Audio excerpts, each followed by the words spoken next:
bird watching. I've heard that suddenly being fascinated with birds is a sign of old age.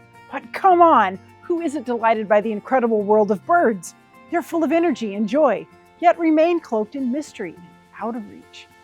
Let's take some time to learn more about our fine feathered friends today on Hometown.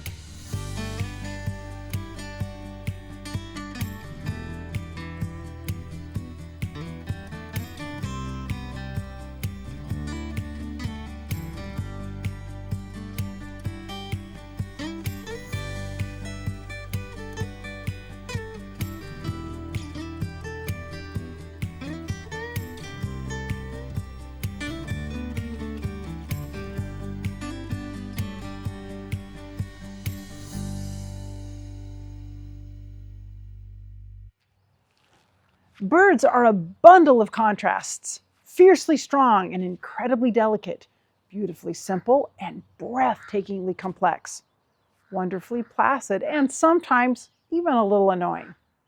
For thousands of years, birds have inspired us. Author Victor Hugo opined, "Be as a bird perched on a frail branch that she feels bending beneath her, still she sings away all the same, knowing she has wings." As beautiful and common as birds are, they're still largely unknown to most. Today, we will explore what birds contribute to our well-being and what we contribute to theirs, and how we can learn more about them.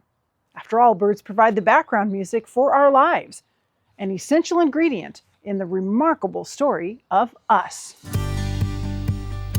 Well, Dr. Bruce Barga and Kay, welcome to Hometown, and it's great to have you here and to have your knowledge. And what are your offices with the Audubon Society here locally?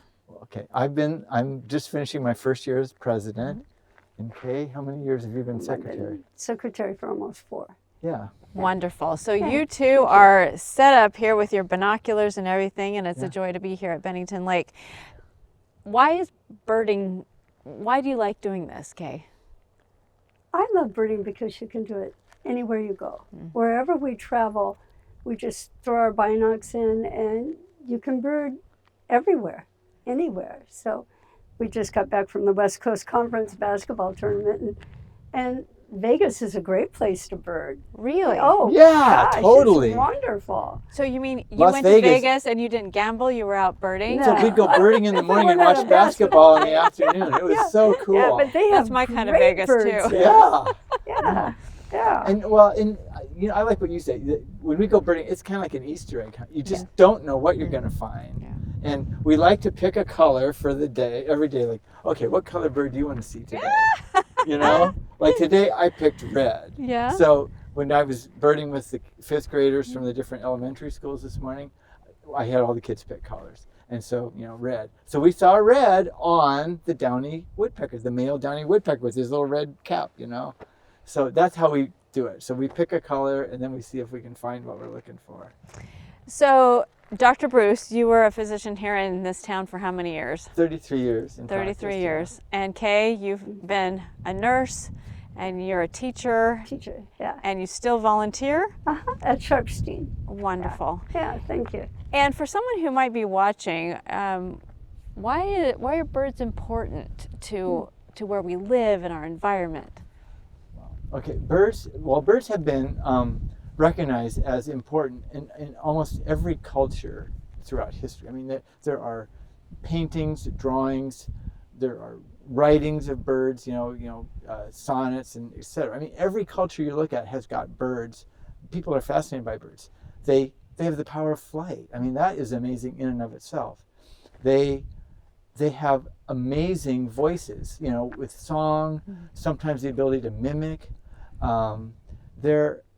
They're just really inspiring creatures. And I will tell you what, if you've ever held a bird in your hand, they weigh almost like a kinglet or something like that. They weigh like as much as 2 pennies. That's how much they weigh. They're so tiny, but that thing can fly Yeah. and sing. To have the ability to do that. It's Yes. amazing. I'm so glad you said the part about the singing, because I love to listen to birds. And it's interesting, when winter ends here in Walla Walla, it's like the birds come back in a day. Yeah. All of a sudden it's quiet, but then everybody comes back. And I just love to hear the birds. We have 2 doves outside of our house. Oh, yeah, they're and I nice. call them Mr. and Mrs. And so they're out there. I love and the sound of that. Yeah, I do. So what initially though, is there, what keeps you going with this? Keeps me going.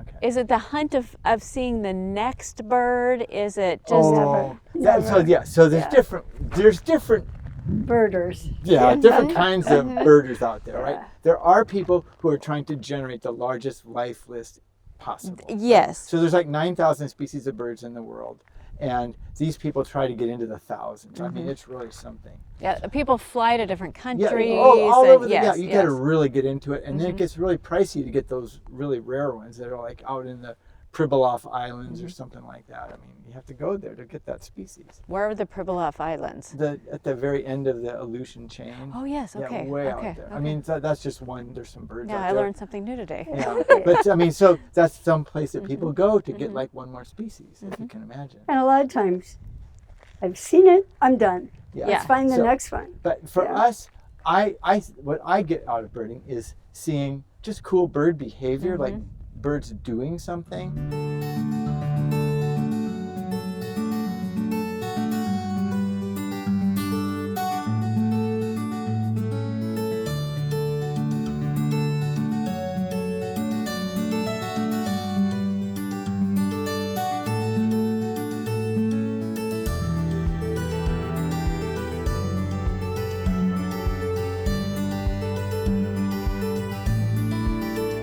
So Kay, when you were here with Bruce and you guys are starting to walk, do you stop? Do you listen?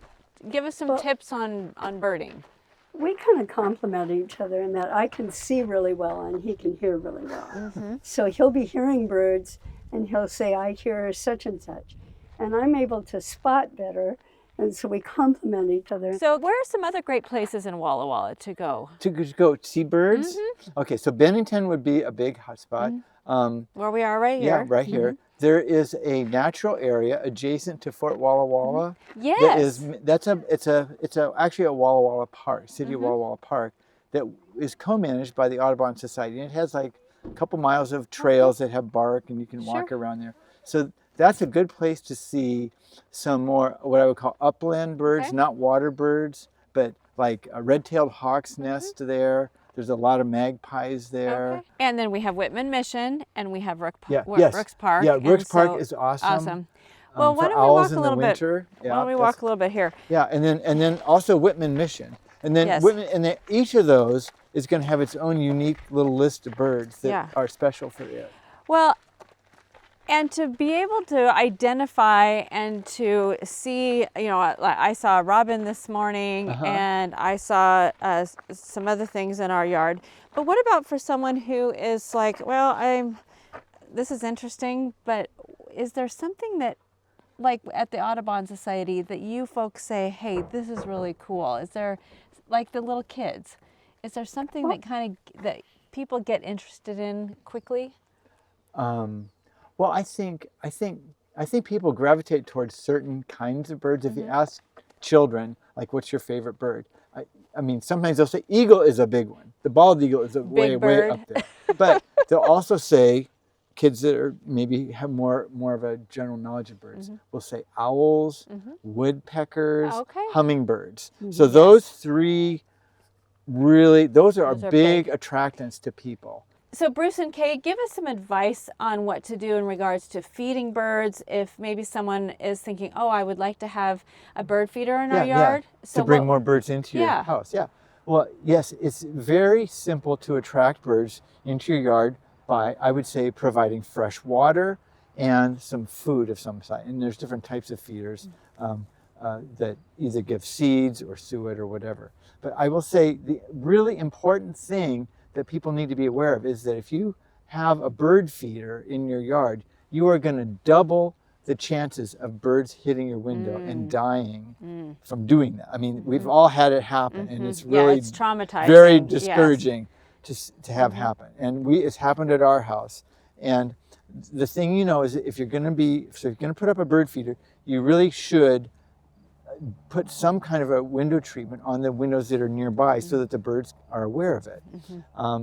And it can be as simple as marking the window with some soap on the outside, like you can draw a design. Yeah, they can see the white Yeah, of so it. that Okay. you just have to cover the whole Yeah. area of the window with a small pattern. So we did that with drawing some vines with leaves on it. It looks really nice. It's good. You can buy commercially available dots or tape to put on the outside of the windows that will let the birds know that that is not just a reflection. Well, Yeah. Kay and Bruce, thank you so much for being on Hometown. And if someone's interested in the Audubon Society here locally, what is your web address? Our web address is bluemountain.org. It's BLUMTN. Okay. And that gives links to our monthly newsletter, online newsletter called the Magpiper, which outlines the field trips that we offer. So we have big field trips, like on the weekends. We have a weekly bird walk right here at Bennington Lake every Tuesday. I know it doesn't work well for some people, but Tuesday morning is at 8. We're always meeting in the parking lot right where we met today for about an hour and a half bird walk. And so the Magpiper has lots of information about our monthly programs, which we hold 9 months of the year. And this year you started beginning bird watching. Yeah, we do have And- some. Yeah. Yes, we've had some new programs. We just had on Saturday, we had bird watching for beginners up there at Mill Creek, and we'll have another one of those. We have free binoculars to loan to people for the Nice. bird walks. Nice. So because we want people to. I'm distracted by the birds. Yes, flying so right around now here. I've heard a bird over here, I've heard a bird over here, a bird over there. I know. It's Look at, great. there goes another swallow right See? there. Well, Yeah. thank you both so Thank much you. for being Yeah. on Hometown and helping us good. learn more about the birds in our Yeah. hometown.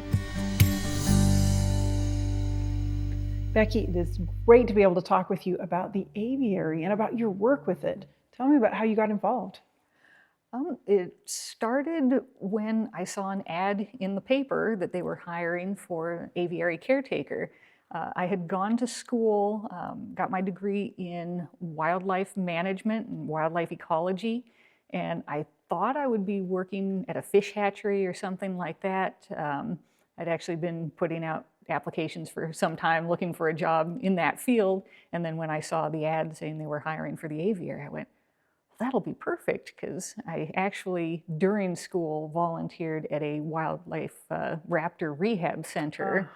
So I had some experience with birds. Yes. And that's how it all started. All right, and I'm wondering right now if anyone who's watching has noticed that you brought one of your wild friends with you. Oh, yep. This is European starling named Smoots. Smoots. 4 years ago, somebody knocked on the door at the aviary and said that there's a baby bird on the ground and if I could help it. And I went, okay. So went out, took a look, and looked up in the tree and went, yeah, there's the hole up there. I'll just get a ladder and put him back up. But when I picked him up, I noticed that he had a broken leg, so I couldn't just put him back in the nest. And he was a European starling, and because they're an invasive species, wildlife rehabbers won't take them. So Sure. I just decided, I'm like, take him on as a little challenge. We did try to splint the leg, but it didn't heal well. He kind of has a little funny stance now. So I took him home, and he's a pet now. He's your pet bird. Yeah. Yeah, and I understand that European starlings are pretty smart. Yes. Can he speak? He talks. Yep. He says things like, I love you, and food for Smoots, and what you doing? And he can whistle the WSU fight song. That's great. That must be where you graduated. Yes. Indeed, with that great degree you were talking about. So we're talking about the aviary at Pioneer Park.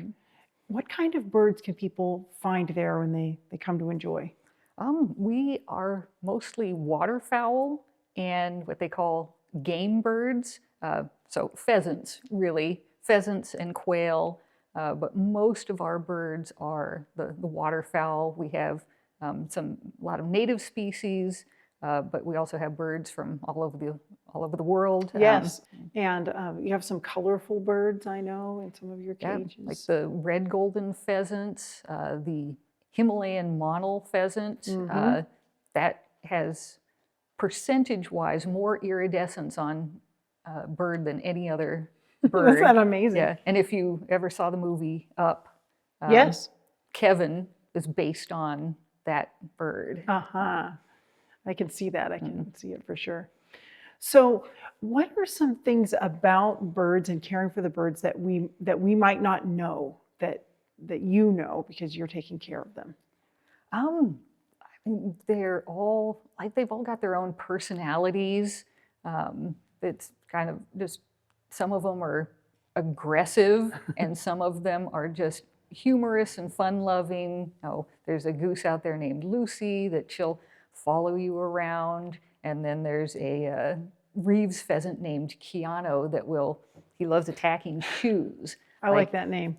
That makes sense. Keanu Reeves, And so you'll walk into his pen and he just immediately, fortunately, most of the time sticks to shoes, but he has jumped up and split my lip open before.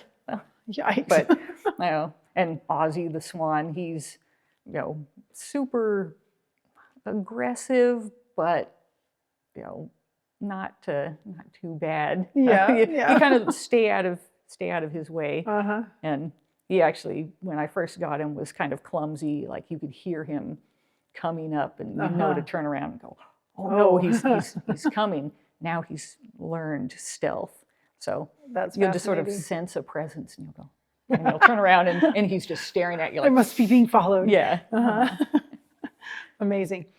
So the park is just open to everybody to come and look at the birds. How does that work in our community? How's it funded? How do we care for it? So it is funded by the City of Walla Walla, the Parks and Recreation Department. It has a budget that comes from there, the operating budget, but we always appreciate any donations. We've got like a donation box out there. Yes. And you can go on the Parks and Recreation website and get donations, or You can make donations there. there. And that's important. In fact, if people can make donations there, they can find out more about what's available at the park through that website as well. And we also, it's not our main source of income or even the main focus, but the birds just naturally, they have babies. And, Yes. it's like, what do we do with the babies? And so we will sell them to make money. So they're wild birds, so probably finding homes for them could have some challenges. It does. So sometimes I'll hold on to a bird for quite some time before finding the right buyer. Last year, I ended up selling, sort of did a deal with somebody because he could take all 5 of the baby swans all at once. So I'm like, kind of like, buy 4, get 1 free. Yes. I just because with the swans, they're so big and the parents get territorial once the kids grow up. They're like, you need to go now. Yes, so there can only be so many in that very small, really, habitat for them. Yeah, but we do have pretty impressive habitat there. I mean, where with the pond, or there's some water for them there, and a large enclosure. It's half an acre enclosure. It's impressive. We're working on a couple of projects. The netting is 8, 9, almost 10 years old now, and it started to fall apart in some places. We're getting some holes. There have been escapees. Birds have gotten out. Birds have gotten in. I've removed a great horned owl from in there and a few hawks. Whoa.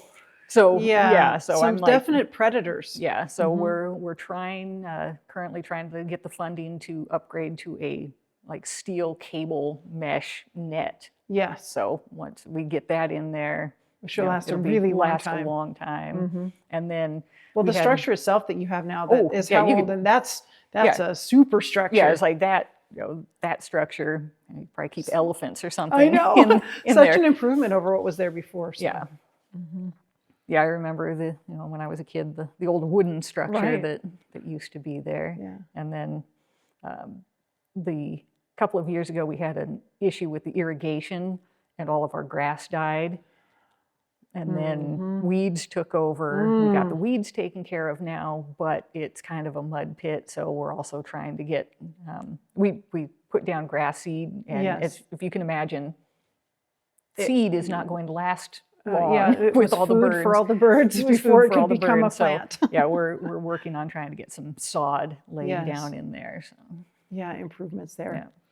There must be some things about your job that you really love. Tell me one or two of them. Oh, baby season, you know, when birds, you know, I'll come in and I'll look in the incubator and find the new little babies, and I just can't help but, you know, Yes. it's like, oh, you're so cute. And then just, you know, being outside, it's almost just like working in nature. Yes. I get there in the morning, certain birds know I'm there and they just start calling, and, you know, just the sound and the everything about being out in that environment. That's really great. Well, I hope that our viewers will take themselves over to Pioneer Park again, or for the first time, either way, and see the birds there. And I want to thank you so much for taking a few minutes to talk with us. You're And welcome. you too, Smoot. Yes, thank you, Smoots. You were a good boy.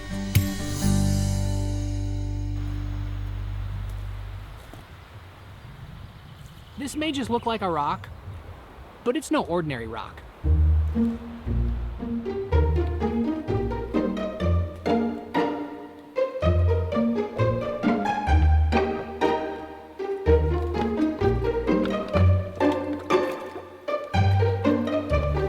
Okay, so first of all, this is a volcanic rock, which means it's much less dense than your typical rock. In fact, it even floats in water.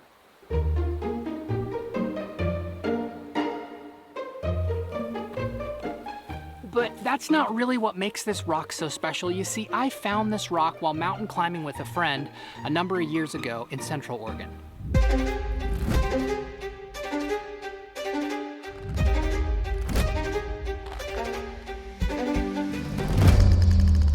When I found this rock, I thought it was so unique. I picked it up, I put it in my backpack, and I completely forgot about it. And by the time I found it in the backpack again, I thought it would be super funny to just carry it with me wherever I went on any adventures that I found myself on.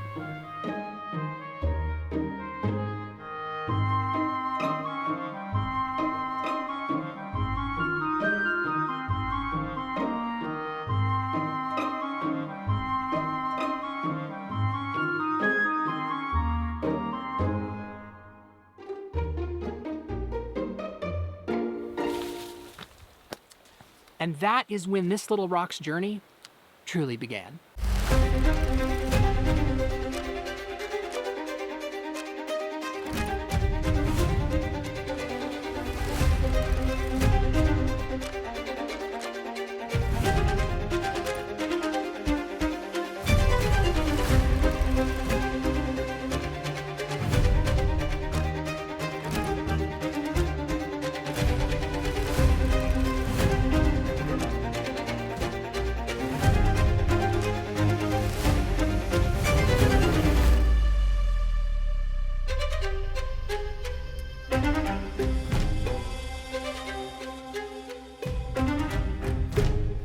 All right, so I'm here in the studio editing this video right now, and I just got to thinking, what kind of value does this rock have?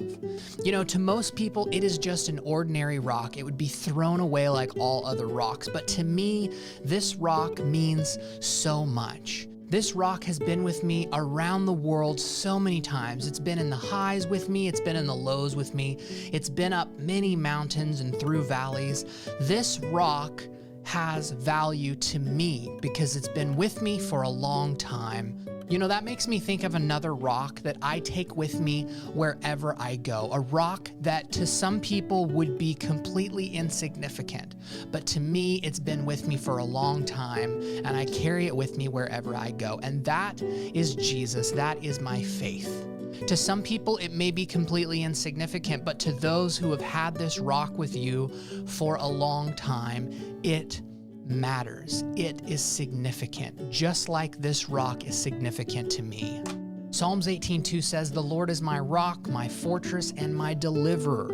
My God is my rock, in whom I take refuge, my shield and the horn of my salvation, my stronghold." So when you think about your spiritual life, whatever that means to you, think about this little rock.